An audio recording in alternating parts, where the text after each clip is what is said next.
terça-feira, 30 de dezembro. Bem-vindos ao penúltimo tema dia do ano. O meu nome é Diogo Organista Pereira. Estou aqui com o Luís Rocha Rodrigues, diretor de informação do 00, para analisarmos mais uma vitória do Futebol Clube do Porto, frente ao AFS, no Estádio do Dragão, em que os Dragões fizeram o que tem sido o hábito. Ganharam e também não sofreram. Bom dia, Luís. Antes de mais, eu pergunto-te, frente ao último classificado, esperava-se um jogo ou uma vitória mais folgada? Bom dia, Diogo. Eu diria que não se esperaria por números muito diferentes deste, mas se calhar o que sobra, acima de tudo, do que não se esperava era a primeira parte do Porto. Senti que foi uma primeira parte em que houve muita precipitação por parte dos jogadores do Porto. Não comungo da ideia que ainda hoje ouvi de que terá havido algum deslumbramento que podia ser natural, tendo em conta que era primeiro contra o último, tendo em conta que era frente a um adversário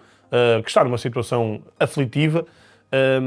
e que isso poderia convidar a algum excesso de confiança. Não senti que tenha existido isso por parte do Porto, senti comprometimento, mas senti muita precipitação no momento em que o Porto atacou muitas vezes a fazer lembrar algumas fases de início da época em que a equipa atacava sem olhar para o lado, atacavam de uma forma demasiado objetiva e com remates de fora da área, quando a equipa podia perfeitamente progredir mais um bocado, podia criar alguns calafrios ao adversário. E acho que esses primeiros 20, 25 minutos com essas precipitações e também com alguma demora por parte do Aves, normal, de quem está também a tentar ganhar confiança no jogo, acabou por tornar a segunda metade da primeira parte um bocadinho mais enfadonha e sem grande sumo por parte do Porto. A única vez que a equipa, que me esteja a lembrar, conseguiu uma entrada na área até foi através de um cruzamento e aquele surgimento do Froholt, mas globalmente parece-me que foi um Aves que esteve organizado e que conseguiu também começar a deixar incomodado o Futebol Clube do Porto, a equipa do Porto, que de facto demorou a desenhar jogadas. Parece-me que a estratégia para a segunda parte passaria mais por aí, mas não foi preciso aprofundá-la porque há um rasgo individual de Samu, que é notável, é um grande gol do avançado do Futebol Clube do Porto, que desbloqueia o jogo e depois a partir daí, ainda por cima com o 2-0 não demorar muito tempo, o Porto pôde gerir, a reta final do jogo é muito mais tranquila, muito mais calma, muito mais de gestão e uma vitória que obviamente não recebe qualquer contestação. Mais uma vez, é um Porto que praticamente não concede oportunidades. No capítulo defensivo, é mais uma clean sheet, uma vitória sem sofrer golos do Futebol Clube do Porto. E eu pergunto se este dado é maior ou menor, tendo em conta o prisma azul e branco. Eu acho que é um dado maior. Eu, por acaso, ontem, assim que o jogo acaba, tive a curiosidade de ir ver e quem tiver essa curiosidade também dá para ir à competição no 00, ir ao menu e comparativo por jornada e ver na jornada 16 qual é o comportamento em vitórias, empates, derrotas, golos marcados e golos sofridos e número de pontos. O ponto de vista defensivo, há dois registros nos anos 90 de 2 golos sofridos, um gol sofrido apenas em 91 e 92 nas primeiras 16 jornadas, mas é de facto, nessa altura o Porto não tinha, é curioso que o Porto sofreu só um gol nessa época, 91 e 92, nas primeiras 16 jornadas, mas perdeu o jogo em casa do Marítimo e empatou 4-0. Portanto, não é comparável. É um Porto muito mais competente este que estamos a assistir. E o registro defensivo é notável, mais uma vez aqui a alavancar a ideia de que os ataques ganham jogos, as defesas ganham campeonatos, e acho que é muito evidente isso, porque o Sporting, por exemplo, tem mais 11 golos do que o Futebol Clube do Porto, faz capas de jornais por ser demolidor do ponto de vista ofensivo em determinados jogos, mas a consistência defensiva é a grande imagem de marca por parte do Futebol Clube do Porto. E ontem também estava a olhar o jogo, a analisar e a pensar,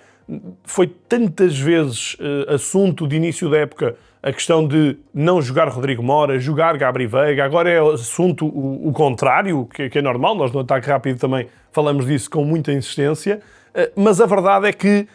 se formos a olhar do ponto de vista de equilíbrio da equipa, do ponto de vista da recuperação da bola,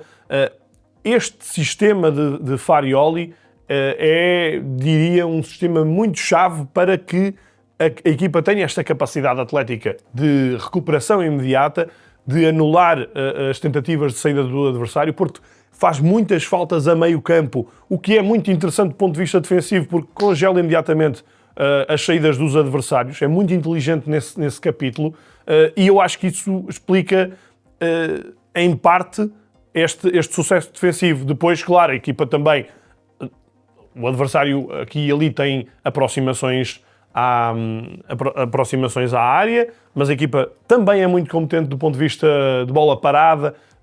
não concede oportunidades. Ontem não se esperaria que concedesse muitas oportunidades ao Aves, mas eu diria que não as concede de todo. Portanto, é um jogo exemplar, outra vez por parte do Futebol Clube do Porto, contra uma equipa que tem alguns jogadores com grande capacidade atlética para o contra-ataque.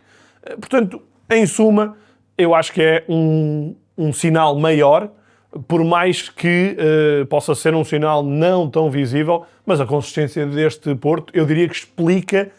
mais de 50% do sucesso de resultados que assistimos nesta altura. Falaste há pouco da forma como Samu desbloqueou o jogo, no lance do primeiro golo. Ele até visou e foi nomeado o homem do jogo na partida frente ao Aves. Eu pergunto se Samu está a viver a melhor forma, a melhor fase da temporada. Eu acho que Samu ainda tem muito para evoluir,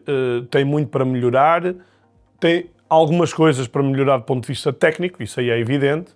tem muitas coisas para melhorar do ponto de vista mental, acho que também é evidente, mas inevitavelmente foi o homem do jogo, inevitavelmente voltou a ser bastante importante,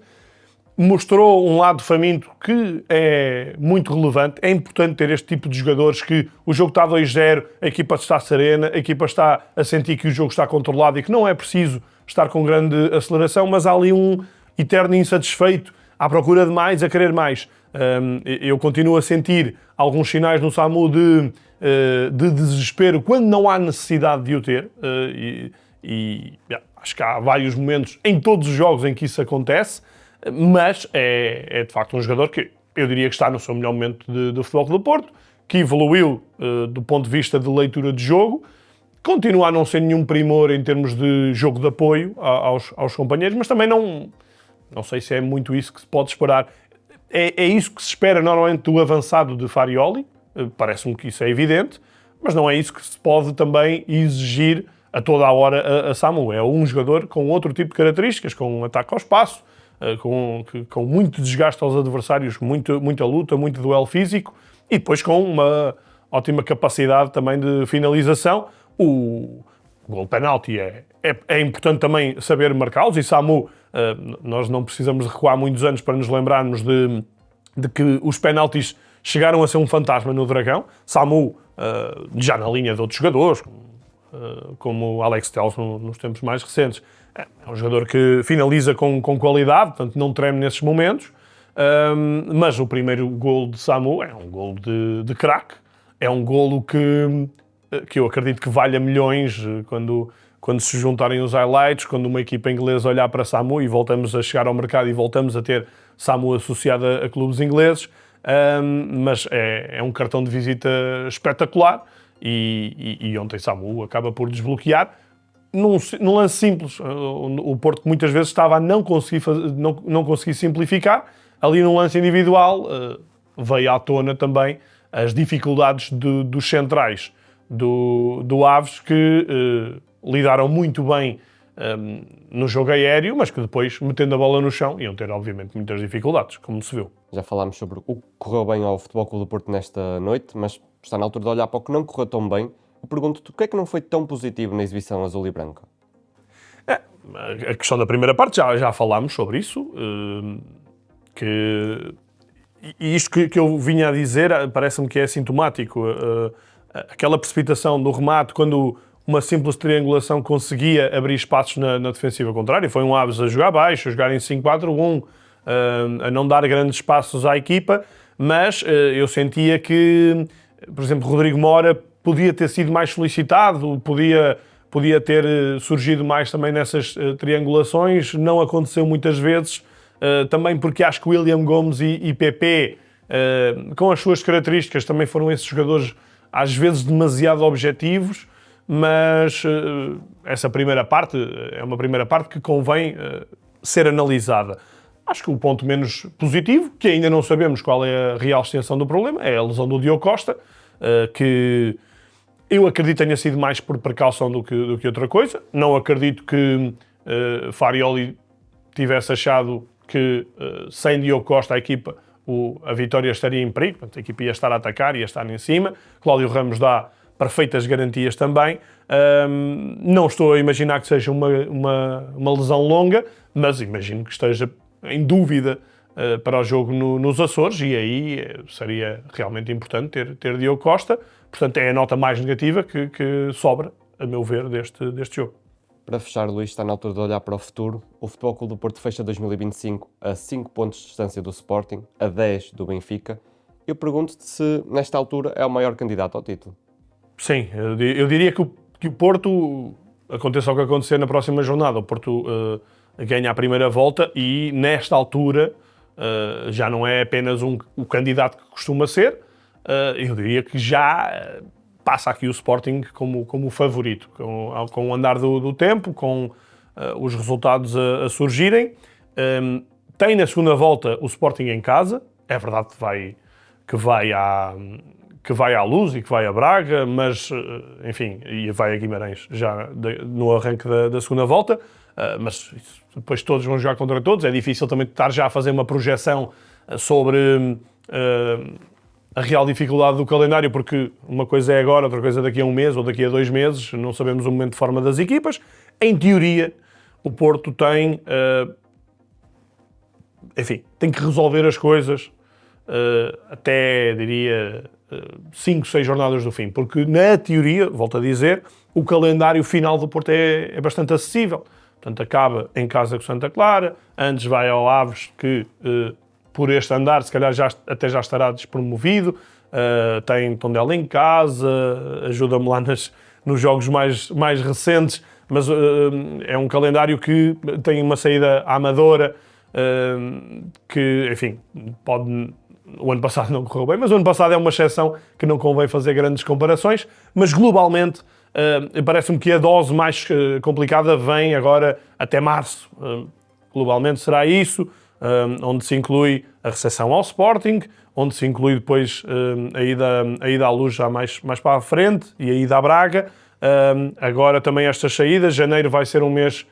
apertado, mas um mês mais folgado do que o adversário, e não deixa de ser curioso que o Porto, na altura da Taça da Liga, vai fazer um mini estágio no Algarve,